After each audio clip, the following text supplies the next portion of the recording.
popping off, boys. That will probably end the session. Yeah. Because if this goes on any longer, it's borderline fucking roll initiative, and the three of you wouldn't stand a chance against an Aboleth. I'm sorry. Yeah, they're pretty, I'll be a turn to an ape again. Yeah. And they also have an insta-kill effect. Oh my god, that is really annoying. That's okay. It's I'm ready not for a challenge. So it's not an insta-kill effect. It's an insta, you can't really play this character anymore effect. So I'm not going to tell you what it is, but just keep that in mind. Fucker's gonna put parasite in my brain. Can you get your character back if it dies? If you really wanted to, you could keep playing your character. Like if you died to the Aboleth, no, you wouldn't be able to get it back. But say everyone fought this guy, and this guy did his thing that makes you all fucking work for him, you guys, the campaign would shift to now we work for an Aboleth. Jesus Christ. What happens if one of us works for it, but then like someone else in the party kills it? Oh, anyone that's working for it dies. Yeah. Oh wow. Yeah. So that is the insta-kill effect. So that means we would have killed Guru Ken if Guru Ken had actually gone full mental. Yeah. I don't know if it's actually in its stat block, but it's in like all the lore for fucking Aboleths. Basically, I said potentially, but actually, with Guru Ken at level 7, I have, let me pull that up, class features. I have Stillness of Mind, so I can use an action to end one effect on myself that is causing me to be charmed or frightened. I gotcha. So there's a chance, depending on how it functions, there's a chance that I'm actually the best one to jump in the water. Yeah. That's a good point. There's a thing, I'm looking at the stat block, and I can't find it on its stat block. But I remember reading about it in its lore. And fucking essentially I'm gonna have to research Aboleths again whenever we do the fight. But essentially there is a thing that they can do where you physically mutate, and there is no way to survive outside of water for your character after that point. God damn My it. lord. Yeah. I'll have to research them again and double check the lore. But I'm 99% certain that is something that they can do. And I can't find it in their stat block. But it is like a charm. I was looking at it for my campaign. I didn't end up using it in it because it wasn't what I was trying to get for. I was just looking for an underwater creature that had telepathy. Yeah. But it does have a thing where it does that. Yeah. I think it's just in its regular while underwater. Yeah, I think it's the mucus cloud thing. I think so. But like the way it's like I guess there's there's a technicality with how it's worded where it's like, okay, now that you've been turned into this thing and you've had this disease, you never revert or something like that. That I'm not sure about. I think it's like a set number of like minutes or something. Well, yeah, here in this, it's like it says that you're diseased and the diseased creature can only breathe that the diseased creature can only breathe underwater and you're diseased for 1d4 hours. I think in the lore, you are permanently mutated. You know what else is gay? You know what? It's a lot of fun. Since you just said the word diseased. Yeah, you're immune to disease. I know Agathar is immune to disease. Yeah, I have the periaptive health. I got Can that. you just put that on me? Take my disease away? You are immune to contracting any disease while you wear this pendant. If you are already affected with a disease, the effects of the disease are suppressed while you wear the pendant.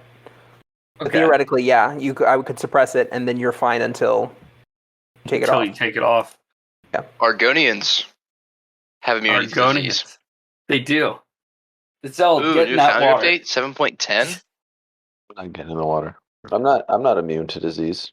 I know. I'm just saying Argonian. I see. You look It's an like an Argonian. Argonian. Oh, It's it's a from Skyrim character. Skyrim. I thought you were saying a real D&D character. Nah. No, the Argonian race. I'm casting Hypnotic Pattern on this thing. Oh. We'll do that whenever the fight starts. Yeah. I want the treasure. Items imported from Compendia will no longer be created. And the biggest challenge here is just like the water. Yeah. Yeah. Well, So I have like no range besides throwing hand axes. I only get 2 of them. I mean, Unless I I can tie a shoot rope this to thing it. forever. I can shoot this thing forever, so... Oh, but lair actions, my friend. Lair actions. Yeah, I'm sure. Yeah, well, we have based actions. I have cast darkness on its stupid eyeballs. I can just run from, like, this side to this side, like, 8 times a turn. Yeah, that level 9 thing. I can't wait to get that. Just the run straight across water thing. I wonder what kind of actual loot is over here. There'd be some good shit over here, huh, Tristan? There's a treasure hoard over there. Level appropriate. Yeah. So our rolls are good. You get good shit. Yeah, I mean, Aboleth's very strong. It's very strong. Mm-hmm. What's its challenge rating? 10. Oh, wow. Considering how that first fight we did in 2 rounds, we need a challenge for sure. Yeah. That first round was kind of, I mean, it was scary. That just like the first few turns of that thing where it was like, Well, they came in and stunned you guys. They were like, stun, stun, stun. All right, everyone's stunned except for like the 3 of them that refuse. Actually, first I'm going to cast Dragon Fear on this bitch ass. And then while it's afraid of me, I'm going to jump in the water and go get all the loot and then bring it back. Nice. And kiss it. I'm not kissing that thing. Why not? Sounds like you're too chicken to kiss it. I'm gonna work on my campaign. You said you got plans for Fig? Time to add some music that I just recently found and have inspiration from. Yeah, I do have something for you. I was thinking about what I could do with your little divinations, and you know what? I think I can make a better story if I just ramp it up a notch. I like it. I like it. Since I already spoiled some things for you, might as well spoil some more. Since your divination. Might as well. Just saying. Yeah, I can definitely see why we need a full party for this. Yeah. Yeah, that's why I was like, no, we're stopping. We're stopping here. Oh, for sure. Yeah. Like, of all the fights I've been nervous for, this one I'm pretty nervous for, I feel like. It's the first time I'm ever running an Aboleth. Yeah. Definitely going to pull out all the... Oh, you definitely should. Like, I got some shit I've been saving since, like, literally maybe the 6th session that I've just been waiting to use. I know that Hunter is going to really enjoy this fight with the water and stuff. Yeah. I mean, he could just teleport around the water, couldn't he? Yeah. It's also just, like, very, like, pirates. Yeah, I think I might have to be on the defensive. I don't know. I mean, I feel like you're the one that's most capable of, like, dealing, like, insane amounts of damage. Yeah, the only thing I worry about is, like, not be able to hit it at all. Like, I just can't physically get to it. It's in the water. Mm-hmm. I'm gonna have, like, disadvantage or something. And then, like, there's the problem of if it can move around really easily, I'm gonna lose my rage. Like, if I can't hit it in a turn. I mean, I still have 4 rages, but, like, I can't just be, like, losing them all the time. Maybe I need, like, a crossbow arm. Yeah, I mean, that thing we bought, that's pretty good, just in terms of making sure somebody doesn't die. Yeah, with the great, the claw club. Yeah, there great club. Yeah, great club of the undying. What sucks about that is, like, if one person goes down, you heal them, and then it's not them who gets screwed; it's the second person who goes down that gets screwed. Yep. It's only like once per short and long rest, yeah. If that bag of devouring would have worked, I'm curious. It would have pulled in the water that was in the, like, opening at the time. That's what I was thinking. Yeah. But it would just keep going, you know? I mean, it's like at a certain point, I'd have to stop it, because otherwise it would just turn into the best item in the game. mean, it's like opening up a fucking wormhole into the fucking gullet of a beluga whale. Oh yeah. At some point, it's got to stop. Never. It's just gonna fucking suck down all the water. And then what's the Aboleth gonna do? Flop around. Exactly. There's just so little land. Mm-hmm. Would have sucked if we were just like, oh, we're not gonna go into this temple. That's sketchy. See you, lady. I feel like this lady's onto it. Oh, no, I think she's just a student. She's just a studier. Yeah. She's going. I kind of want her to be a reoccurring character for stupid. Like every time you see her, you know you're gonna get into fucking silly shit. It's kind of like that the archaeologist from Red Dead Redemption 2. Yeah, I haven't even played Red Dead Redemption 2, so I guess I did that. Yay! I wanted her to kind of be like fun, but kind of like a bitch. I don't know. Every time you say gnome, I just think of like one of the rule book fairies from Fairly Odd Parents, No. the lawyers or whatever. Oh. No. Let me see. Let me see. There's a funny picture going around. I'll have to get it. See, every time I say no. Let me see. What about no? That's what you're saying. Every time I say no, I sound like the rule book fairies. No, not you. Oh, Or the gnome. the gnome. gnome. Oh, yeah, I kind of aim for that. I wish I could find the picture, dude. It's so fucking good. And because there probably won't be an in-game explanation to it. What happened to Cal was he was when he died, he was under the effects of the clone spell. Which the clone spell essentially says that you can create a copy of yourself with one of your, like a piece of you, so like a lock of hair, and then a really expensive fucking like cup, kinda. And whenever you die, your soul escapes and goes to this clone. But the clone is like all kinds of fucking weird and rigor mortis whenever it first comes to. But it fucked up because Cal's soul didn't all go where it was supposed to. Let's see. So essentially, Cal is pretty much useless. For now or like forever? For now. I mean, there might be an opportunity in the future that I cannot promise would happen, but you might be able to save him or fix him or what have you. Oh, and you know what? This whole dungeon I kind of made with a random dungeon generator that's in the DMG. It was kind of cool to work with that. Yeah, it looks pretty good. Yeah. Like, I mean, I built it all with... I ended up building it myself with, like, you know, with the assets on whatever it was, but it was like all the ideas is what I pulled from the random dungeon generator, except for like what enemies I put in here. I don't know. I think my biggest fear for this fight is just like, I mean, at some point I'm gonna peace out. You know, that's the thing. Yeah. Like if it goes too bad for us, or even if it just goes too bad for me and only me, I kind of have to just get out of there. Yeah. And no, I understand that. It's a dangerous fight. Oh,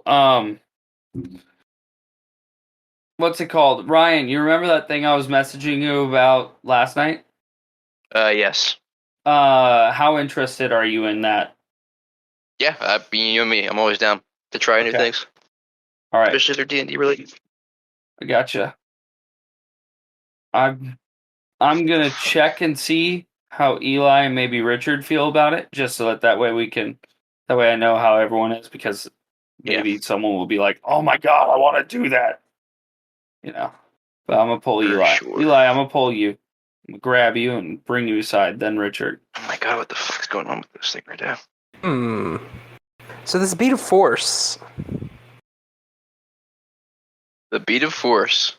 doesn't What are you say thinking? anything about size. Oh, now we're talking. So I could just theoretically just throw the beat of force at this thing and then immobilize it for a minute. And do that when it's over the land.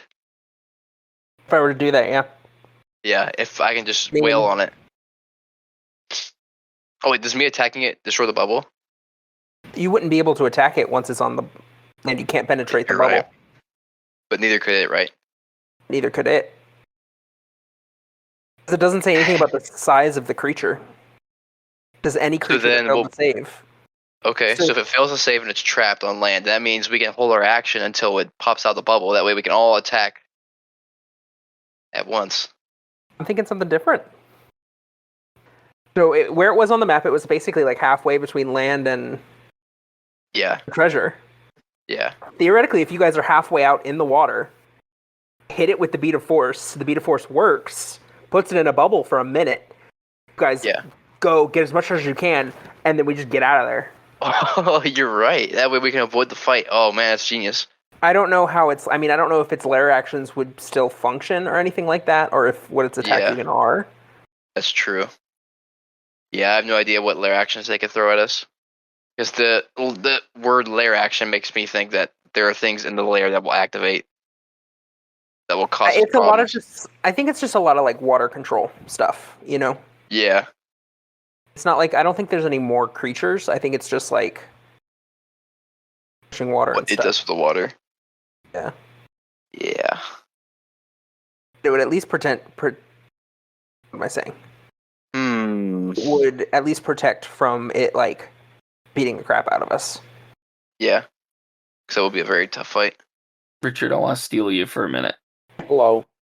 Oh. You worried about this fight? Not really. You seem really okay with Oryx's death. No, I'm just vibing. If Oryx dies, he dies. You know? Gotcha. Yeah. Celsius died, and you know what? I was fine because it happened in a way that I was satisfied with, you know? Yeah. I mean, I really do like Oryx.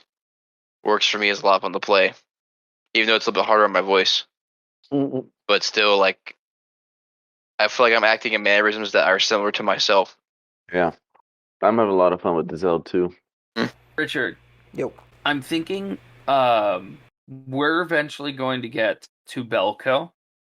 And sometime after you guys get to Belko, I want to introduce a character from someone's backstory.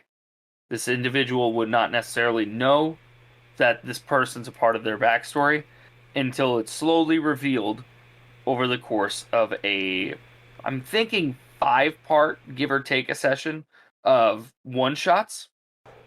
Yeah. Essentially, like, time skips between them just to get some context on who this character is, Mhm. and slowly reveal them as, oh, he's from this person's backstory, and now he's going to be a fucking nightmare. And essentially what I want to do, because I could obviously, to set up the character, I could make him an NPC that's absurdly powerful and just let someone, or just have him with you guys, and he just constantly looks awesome. I could do that. Mm-hmm. So my idea is that I've been talking to people. I've talked to Tommy, Eli, and Ryan at this point. I wanted to talk to Hunter and Juice at some point about it too. But and now I'm talking to you. Yeah. How do you feel about playing a character where I would give you a stat block rather than a character sheet, because he's going to be customly made from the ground up? Mm-hmm. I would dictate your alignment and somewhat your personality, but you would be the main character of these sessions. It wouldn't necessarily be like shoving it down your throat and no other character development for everyone else. Mm-hmm. But you would essentially be what the story is focusing on for it, because we need to set this person up. Like as a player, like the player would play the person? Yeah, a player would play this person instead of like their regular character, or in addition to their regular character. It would be during a series of one-shots afterwards. So you guys wouldn't even be playing the party. So I'm thinking essentially you guys would be in Belko or outside of Belko or leaving Belko, or something would happen, and you guys would all respond to some fucking problem that's going on, and there would be this character standing there, and he'd be like, I finally found you. And then the session would end, and then the next session would be 5 years earlier. Oh, I see. And then it would take be place, one shots. And someone would play one shots with different characters. Somebody would play this character, and I would give them a lot of instruction on how to play them. And they are based off of a character from fiction. Mm-hmm. So I'd give them not necessarily homework, but some videos to go off of and go, oh, so this is how they act, this is how they talk, this is what drives them. Yeah, that could be good. And would everybody else, would you do that for every single person? Or would you do that for just one person? Not for every single person. One person would have the stat blocked character, and I'd keep it... I mean, obviously, it wouldn't be a secret for long. People would slowly figure out who the main character is, because they'd be like, oh, well, everything's been tailored towards this person's character development. Obviously, he's the one. But Eli mentioned something, and it reminded me of something else. It's not that I want this. I am okay with the possibility that these characters that are with him would maybe have a young, impressionable one that slowly becomes corrupted by this guy from just being around him. Yeah. Like, through these sessions, eventually becomes an evil person and joins with him at the end. And I'm thinking, at the end, whoever plays this guy would either say, yeah, I'm going to kill the rest of the party, or no, I'm just going to flee and fucking go to my goal. Yeah. And essentially, if that person decides to kill the rest of the party, it would be fade to black, because who wants to fight a fight that the winner's predetermined? Yeah, for sure. Yeah. And, what was I going to ask? Oh, and so that character, we'll call him Person X. Person X's goal would be to get our main group, like capture our main group. The first 5 sessions, these 5 sessions would be setting up his backstory. Yeah. To give you guys an understanding of why he hates this individual so much. He's going after some. I guess I'm confused. He's going after someone in the group. Oh, okay. Oh, I gotcha. Yeah. It's just the thing is that this person's backstory has indirectly created this monster. He's not a monster, but I mean, it's a good term for a bad person. Yeah. That's interesting. I mean, that was definitely interesting. I'm trying to think. I'm even just, talking out loud. It's like, I feel like he could be a part of Guru Ken's backstory, possibly Dezeld's. Marin's could be very interesting. I don't think Oryx is very likely. Agathar is a possibility. Relty is 0 possibility. Yeah. And this guy, he would essentially be a ongoing antagonist. I would design his stat block so that way, whenever if you guys ever fight him, like towards the end, he will be incredibly difficult to pin down and kill. Yeah. To do the finishing blow. Like, I want him to be a reoccurring villain once he's introduced. And every time he's going to show up, you're gonna hate him more. Every fucking time. Like, I'm saying everyone. Because, like I said, he's based off of a character from fiction.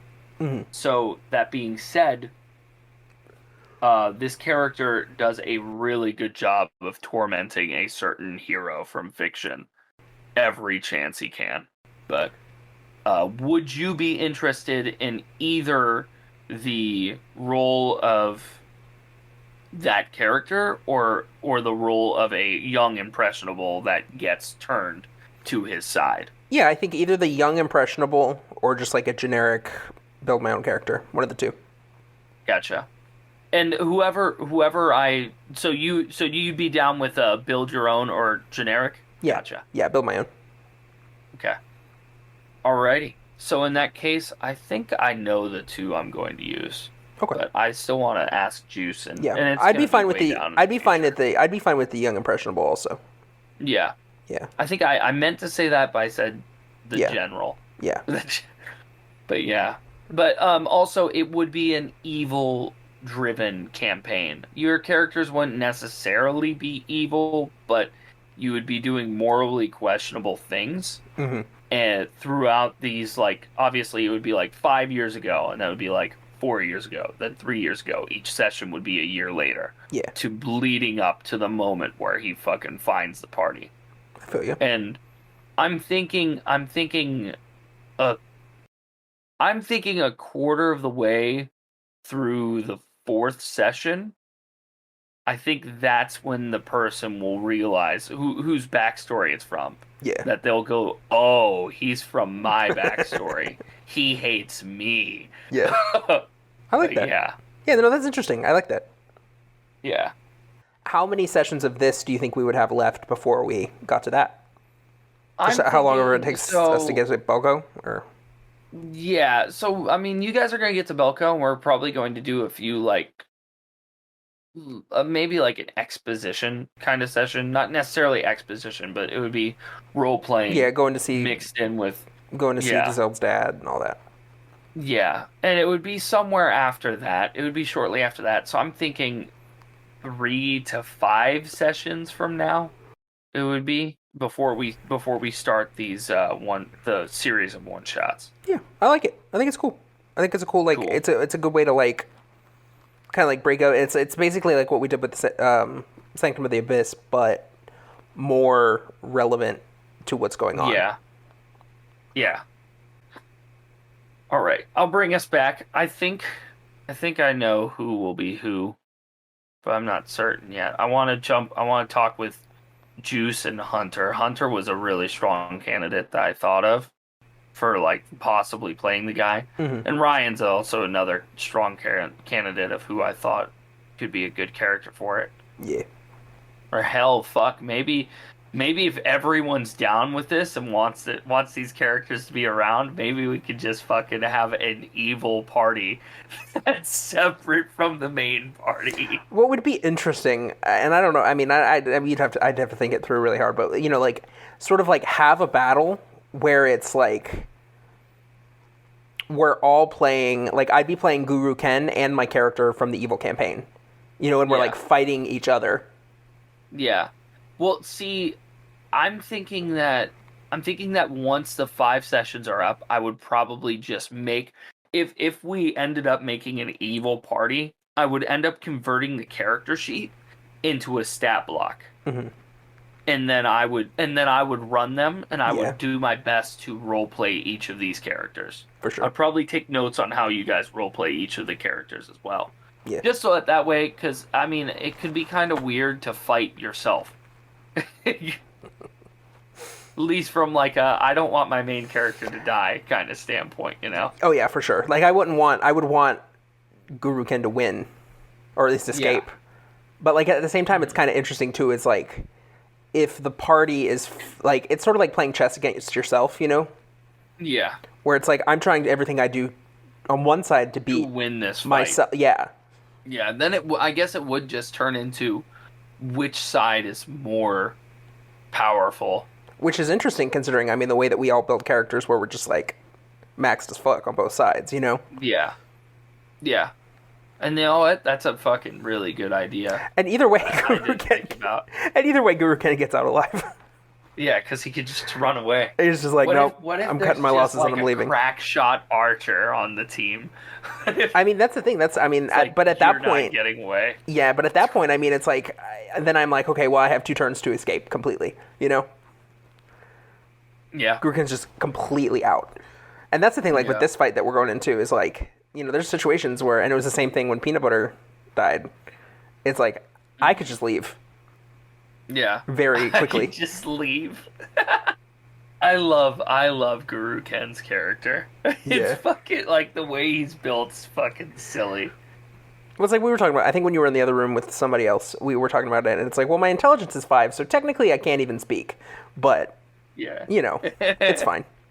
What'd you think about Tristan's idea? I like it. I think it's cool. Yeah. Brings I like a good excuse to be evil, you know. You can be evil without like true consequences.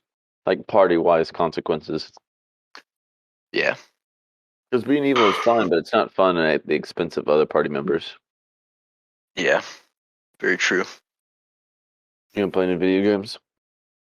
I'm gonna work on my campaign tonight, but I might be inclined to play some Apex. I want to get like the script started for the next session. Yeah, like right now, I've got ideas for like when you're close to level like 9 and 10, but right now I think I'm just need to fill in the gaps with smaller things until we get to that point. So I'm trying to think of ways to do that, and also like bring in more elements of the story. And I think the ending of this arc will be rather big in terms of plot, bigger than I actually anticipated. How many chapters do you have? Total of 5. Total of 5. All right. Pretty much, I placed like for me, I placed a character at the focus of it. That way, I can try and focus the story more. Because if I don't do that, it's going to be really hard for me to like tie everything together. So if I Gotcha. just like section it out and like something a character does, that's going to be like an emphasis on it. That makes it easier for me to like plan out the rest. So like at the end of this little section, I'll have an easier like idea of how the next one will go and how to like really begin that one. Like I already have what I expect to be the end product of each arc or where I want to take it. But the thing about D&D is it's a collective storytelling effort. So you guys might do something different. So I need to be ready to like, I need to be malleable. So Yeah, I mean, don't get me wrong. I love a dynamic story. Mm. So the more choices we have and factions we can choose, the better. yeah. So I'll try and with this section, it's really open ended since you guys are traveling to different towns. So this is where I get to like actually like play more of a DM role because like last section was more of like setting things up and not maybe not as much freedom, but like now it's definitely more open ended than the last time. So I'm gonna start sprinkling in some things here and there to get some other plot devices going and just to see how you all react and what you guys do. So I guess what I'm trying to say is I need to figure out what choices I need to give you all in this section, so that way I can get to a certain part, and then after that part, we plan out the next section. I got you. It's like the hardest part is like how do each decisions impact everyone else? So I'm thinking like in this new idea I had for the ending of this little arc, I thought about how a certain scenario would affect another character in the campaign. And like that's challenging because when I do that, it makes me realize that maybe the things they're doing now are flawed. It doesn't really like make sense. So it's actually helping me like clear up plot holes. I got you. Like if X happens, then how does Y respond, and why would he respond the way he does? I get what you're saying. Yeah. Big vibes. Yeah, I just want to build like these big intense fights. I'm excited for this arc because I thought of something that's gonna be way cooler than what I originally planned. Oh yeah. How many sessions do you think it'll be till we get to that final session or that final one of the arc? I think I'm gonna speed it up leveling. So I think I'm gonna put an encounter sometime in the next session or two, and you'll level up from that. And then I think you're already level 5, so I want you guys to be level 10 by the time you get to the last fight. And then, yeah.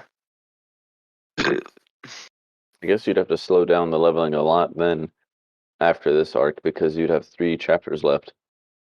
Well, so what I thought I'm going to do, or what I know I'm going to do is arc 4, which will be starting at level 15. You guys will get level 20 by the end of that arc. And that fight will probably be, it'll be the second most significant fight in the story. And then the very last arc is going to be like the crescendo. And you'll be level 20 through the whole arc. Wow, okay. But it picks Very up cool. pretty close to after the ending of the 4th arc. So it's not like, you finish the 4th arc and then you're like doing a bunch of other things. It's going to be like you finish the 4th arc, now I need to really finish the fight and go to this 5th arc. Kind of like a streamline. Yeah, because you're going to be level 20 and I imagine we'll take a break after that last arc, or after arc 4, because I'll do a lot of prep for the quote-unquote final area. We're gonna have like layered boss fight where it's got stages and shit like that. Oh yeah, it's gonna That'd be sick. like like Destiny raid. It's gonna be like that. Oh hell yeah! Yep. Like the way I envision it, not to give you too much information, but it's gonna be like, it's like the massive dungeon crawl, and I want it to be where it's thematic. It's you're fighting for your life. You are trying to get somewhere. I'll give you ultimately I want to be the perfect crescendo of the campaign. Like things you've done in the past will help you now. Stuff like that. I see. Yeah. Kind of like the ending for Fallout New Vegas. Like, depending on who you help, yeah. it'll Help out the assist you in your boomers. battle of the bridge. Yeah. Or the dam. I Hoover was Dam. just thinking that. Yeah. It's kind of like that. And then, of course, once you make your way through the dungeon, you've cleared all the rooms or you've done what you needed to do to get to a certain point. That is when you will meet the final fight. And that will begin. That means there's a Brotherhood of Steel, and I need to find them and join them. Brotherhood of Steel goes hard. Yeah, they do. I'm actually excited to see how Arc 3 goes. I think Arc 3, its final fight will be really cool for me because like the song I have planned for that gets me so hyped every time I listen to it. Hell yeah! I really need to think about what I'm going to do with that character. It's going to be for the final, or for Arc 3. Because you already know this character. But I want to do him justice and make it so like you guys have a real solid experience. Mr. Man. Yeah, Mr. Man is the final boss of the campaign. I imagine it's like the Collector is the end of Arc 3, probably something like that. No comment. Since we already know did we kill the Masked Man yet? Oh, I don't think we did. No, you did not. I fucking accidentally revealed who he was to Richard on accident. I'm pissed because now it's a big secret. Well, I mean, you might have ruined it for one person. At least everyone else gets to enjoy it. Yeah. And plus, he's a divination wizard, so Yeah. Like, even though I kind of spoiled it for him, I don't think he will have no idea what else will happen. Like, he just knows the name, nothing else. Doesn't he know just knows the name. what's his deal. Yeah, just the name. Has he met him before? Have we met him before? No. Oh. No, this is someone different. How'd you end up spoiling it? He asked me a question. I was going to answer him, and he asked me what color the gem was on the masked man's head, and I have a sheet where I have all the gems or whatever, the shards. I feel kind of bad for using that as a plot point because it's been used so many times already, but I don't know. It kind of feels in the power fantasy need. What do you mean? So if I ever do another campaign, I'll be sure to not do that again. But anyway, off the topic. Do what? Make powerful gems or crystals a plot point. It's very generic. I guess. I mean, I like it. But Gives me a Dragon Ball Z vibe. Yeah, I was gonna tell him what color that was because he asked me because you all would know it, and me being like really like tired because it was the end of the session, I read out the whole entire line that was meant for me to know, not everyone else. So yeah, he learned out who it was. And I was like, "Fuck me, bro." Just his name, though, right? Yeah, just the name, nothing else. Poo poo man. Yeah, I'm really excited though. I genuinely enjoy thinking about what I can do with this, and I really like how you all have responded to this campaign so far. Like, you guys really enjoy it. Even though the fights have been pretty easy for you all, I feel like their themes have been like enough to keep them enjoyable. I don't know. I'm definitely going to work to improve the boss fight because I didn't feel like, for one, I felt like Vargas was like a rushed enemy. He just kind of showed up, even though he had beef with his sister. I feel like I definitely want to work on building up the boss fights more. I get what you're saying. I mean, it was kind of crazy that he was out there burning children, you know? Yeah. I mean, you build It him was up fucked decent up. enough. We're back. Yeah. Hello. Hey. So the main person I want to interview that's left is Hunter. I want to ask him because I have I think my prime candidates for the character, like the main character of these one shots, is Ryan to play him or Hunter. And I'm not certain, but I really think that it's up Hunter's alley. But I mean, Ryan, you've also been really good at role playing fucking evil people, especially in your campaign. So Thank you. I try my best. But actually, Eli reminded me of something, and I mentioned it to Richard. But I'm okay with there being another kind of pseudo main character, which would be like the young impressionable youth that gets corrupted by this guy and fucking joins with him. And then Richard and I were talking, and we were thinking, I went off the rails a little bit. Yeah. we went a little off the rails, but what if every one of the bad guy, like every one of these characters from this bad campaign, stay bad, and now there's an evil bad party that's after the main party. They're gonna fart on everything. Yeah, they're gonna fart on everything. But if it gets to a point where it's like our main party in a fight against our evil party, and then we'd each be playing ourselves in the other one. Then fucking it would be that Spider-Man meme where they're just pointing at each other. But yeah, I was talking to Tommy about it, and Tommy was like, I would love to do that, but I know I'd fuck it up. And I was like, nah, dude, you'd be good. And he was like, no way, dude. He'd be like, I'd let the cat out of the bag immediately on accident. And I was like, okay. Yeah. Yeah. Yeah. Yeah. What level would that be, theoretically? Theoretically, it would probably end up being like, because it would take 5 years. It would take place 5 years before where you guys would be in this campaign, and then like it would skip. It would have time skips between it. Mm-hmm.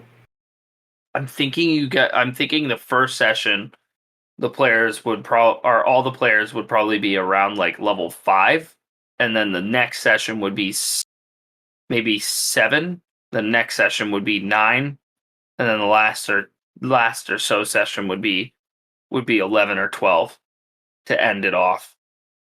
And yeah, I'll be right back. Use the bathroom. I got you. Yeah, I just want to play around with character creation now. yeah. Your best chance of your character coming in like this character coming into the evil or into the main game and surviving is probably with an evil character.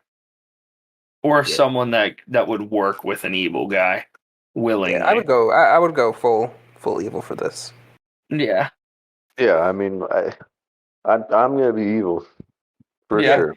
I'm gonna be a fucking monster. Yeah, I tend to skew either like incredibly neutral, which is my preference, or like good if I don't do neutral. So I'm definitely interested in doing evil. Eli, on a scale of 1 to 10, how interested are you in the impressionable youth character that slowly becomes evil? I don't think I quite understand. So like what? So like you'd be a character that would you'd just kind of be in a bad place at a bad time, so where you've suddenly kind of been thrusted into a situation where you work with them. You wouldn't necessarily be evil at first, but you would slowly be corrupted, like I just want to turned be into a evil from bad the guy. get. All right. I get that. I'm down with that. You don't there doesn't have to be any build up for this like gang of misfits. Like we can just be evil and I'm okay with Yeah. that. All right. I mean, of course it's just a one off. It's not like No, our actual no. characters. So like Yeah. yeah. I'm Well, cool no, to just yeah. cause chaos. I'm fine with that too. Dude, I miss playing Ren. Ren? My fighter from Hunter's game. Yeah, that's right. Yeah. Fucking slaughtering motherfuckers. What did you say our Ooh, max level would be when we finish these series of one shots? Probably like 12. Max 12, 13. okay. Max Okay. 13. Up there. Tristan, do you plan to get our characters up to level 20? Yes. Assuming we don't all die to an Aboleth. Yeah, assuming you all don't die to an Aboleth. But in theory, too, the Aboleth isn't necessarily trying to kill us. He's just trying to, like, enslave us. So that is good. Can I counterspell his enslavement? No, it's an ability, not a spell. Yeah, I was considering picking up a level 1 fighter or 2 for Oryx, but with Barbarian, the level 20 capstone is too good, I think. For him, at least. Yeah. What's the level 20 capstone for Barbarian? I think their strength and con increase to 24. Oh, shit. And there's something else attached to that. That's Pretty insane. nifty.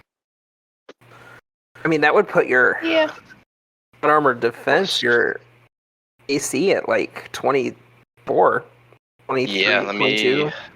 me look. Plus 5, plus 5. So that's Damn. 20 right there. And then it's every 2. That's 4.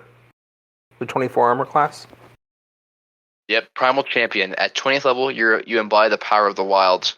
Your strength and constitution scores increase by 4. Your maximum for those scores is now 24. So sorry, it doesn't bump you up to 24, but you can get 24 if Yeah, but if you're sitting at a 20 and a 20, yeah. Yeah, exactly. So I will try and get my constitution to 20, and then I'll wait for that. So I'll probably just be taking feats unless I see like dexterity or wisdom is going to be important. What's your strength at? Then at level 18, I get Indomitable Might. If my total for a strength check is less than my strength score, I can use the score in place of the total. So if my strength score is literally like 24, always 24. What's your strength right now? Yeah. 20. Okay. I think What's your Giselle- constitution at right now? At 16? 15th level, I get Persistent Rage. So Rage is so fierce that it ends only if you fall unconscious or if you choose to end it. That's huge. That is huge. Damn, Giselle's charisma is not at 20. That sucks. At level 11, I get Relentless Rage. I can keep fighting despite grievous wounds. I go up to 0 hit points while I'm raging and don't die outright. I can make a DC 10 Constitution saving throw. If you succeed, drop to 1 HP instead. Each time you use this feature, the DC increases by 5. And then when you get to reset when you finish a short or long rest. At level 9, I get Brutal Critical. I can roll 1 additional weapon damage die when determining extra damage for critical hit. That increases to 2 at 13 and 3 additional dice at 17th level. Wow. The Barbarian gets some pretty good class abilities, in my opinion. I wonder what I need to look forward to with the Hexblade Warlock. I think you get something pretty crazy towards the end as a If you're Hexblade. in the character builder on D&D Beyond, you can scroll down to the bottom. It says available at higher levels. Yeah. Let's see here. Oh, at level 20, you get Eldritch Master for... Well, I can't get level 20. I can only get level 18. Oh, level 18? Yeah. You get an ability score. No. You gain an eighth invocation at level 18 if you put the rest of your levels into Warlock. And you also would be able to cast 9th level spells. Like a 9th level spell, you would have 1 9th level spell slot. Pretty cool. Yeah. I think I've decided At that level 17. if you all get to 9th level spells, I'm going to prevent you from getting Wish. Yeah. But I will provide you circumstances to which you could use said Wish. Yeah. I feel bad limiting that spell from you, but literally Wish is just so... No, it's so busted. Yeah, I I feel mean- like you can just, like...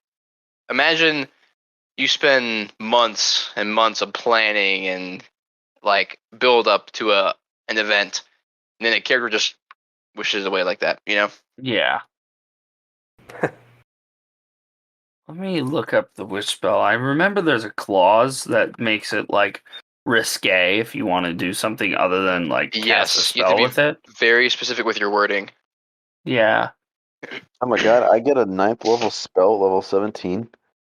Yeah. Oh my god. I'm fucking sick, bro. And Eldritch Master doesn't even matter. Like, honestly, it's kind of shit. So, like, Yeah. I'm pretty cool with that being my last level. I At wish they would 18th, revamp some of the capstones for the classes. at 18th level, I can run 210 feet a turn if I dash and That's dash. asinine. Oh my god. It's because my unarmored speed bonus would increase to 30 feet. My base speed is 30 feet, and then I have the mobile feet, which would give me another 10. That's so crazy. Yeah. That's all I really get at that level. I mean, there's some key point stuff. Yeah, Guru Ken's kind of brazy. At 17th level, at 17th level, my mastery of weapons grants me extraordinary accuracy. If I miss with an attack roll using a monk weapon on my turn, I can re-roll it once per turn. Hell yeah. Real nice. 15, I don't age. Okay. I don't need. Live forever. No, I can die of old age, but I don't show Okay. the frailty of old age, and I can't be aged magically. I no longer need food or water. Base. 14th is pretty good because I get proficiency in all saving throws. Additionally, when I make a saving throw and fail, I can submit a key point to re-roll it. 13th, I understand all languages. God. At level 11, I can spend 3 key points to grant one of my weapons plus 3 bonus to all damage and attack rolls with it. 10th level disease and poison. 10th level run across liquids. I feel like too with your barbarian stuff, it's like you don't get a lot of like RP things. Like with mine, I get like the languages, the tongue of sun and moon. You just get like combat boosts. Yeah. There's actually a lot of downsides to the wish spell. I mean, like nothing that fucking outweighs the positive of casting wish. But still. Like there's obviously wish states you can use this spell to duplicate the effect of any 8th level or lower spell. But then there's like also the part where you might be able to achieve something beyond the scope of the examples above. State your wish to the GM as precisely as possible. The GM has great latitude in ruling and whether it occurs and blah blah blah. But like if you do any of they have a list of like extra things you can do. And there's that list. And then there's that part where it's like also you can do this, but if you do anything on that list or that extra shit, you have a 33% chance that you'll never be able to cast Wish again. Yeah, like I mean, it's not too busted necessarily if you look at like you allow up to 20 creatures that you can see to regain all hit points. You end all effects on them. It's not too bad. Yeah. 10 creatures you can see resistance to damage type you choose. Yeah, and then if you cast Wish, you enter an effect where until you finish a long rest, every time you cast a spell, you take 1d10 necrotic damage per level of that spell, and your strength drops to 3 for 2d4 days. I mean, it's still powerful.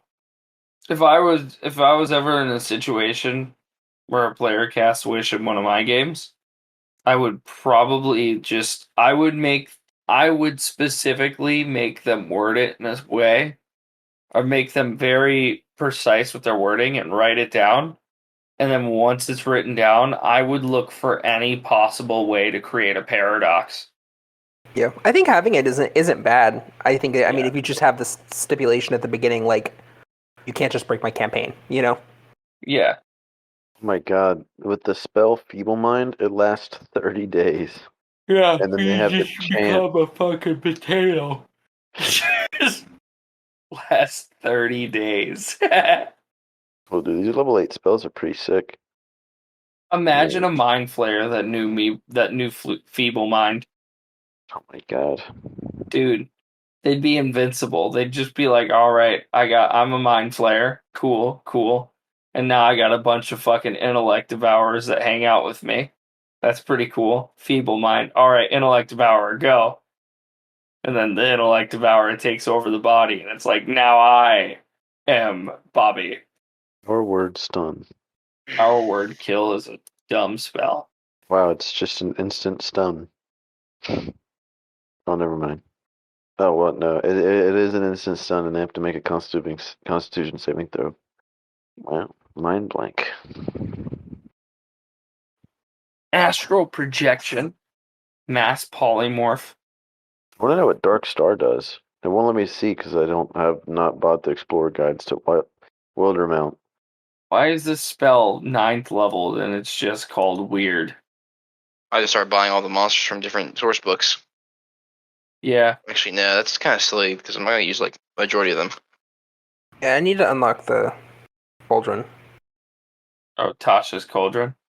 What is an Echo Yeah. Net? Dude, That's Echo what, Knight's that's really cool. That's what Ryan did for the Yep. the one shot. Yeah. He had the hallucination up. He was like fighting Oh, for that's two right. people. Yeah. That thing was sick.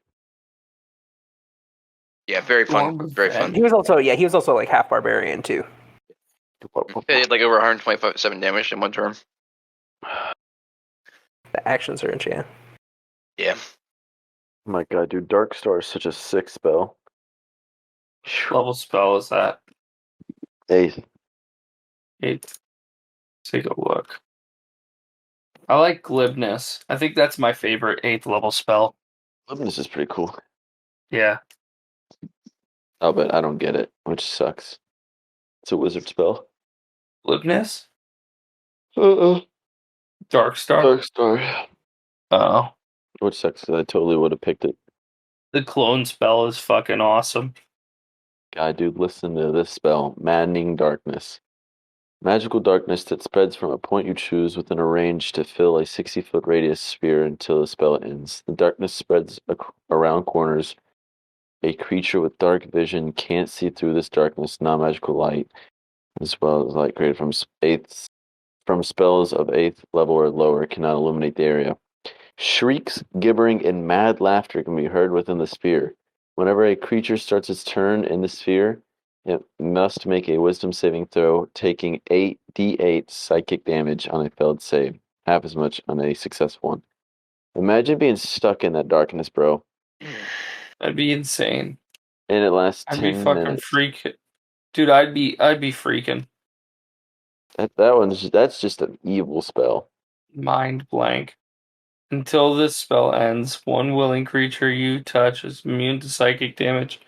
Any effect that would sense its emotions, read its thoughts, divination spells, or charm conditions of the spell even foils wish spells and spells or effects similar power used to affect the target's mind or gain information about the target. Yeah, that's pretty cool. All right. I think I'm going to go to bed. You guys have a fantastic night. Thank you for this session, Tristan. It was awesome, as always. Good one. Thank you so much. I appreciate the words. Good night, guys. Baba Booey, you later. Baba Booey. Yeah. All right, I'm gonna hop off here. Yeah, I think me too. Okay. Yeah, it's a bedtime. Peace. Yeah. All right, peace out, guys. Peace. See you guys. Walking by my side, lifts my spirit up. Oh shit, that's a not one.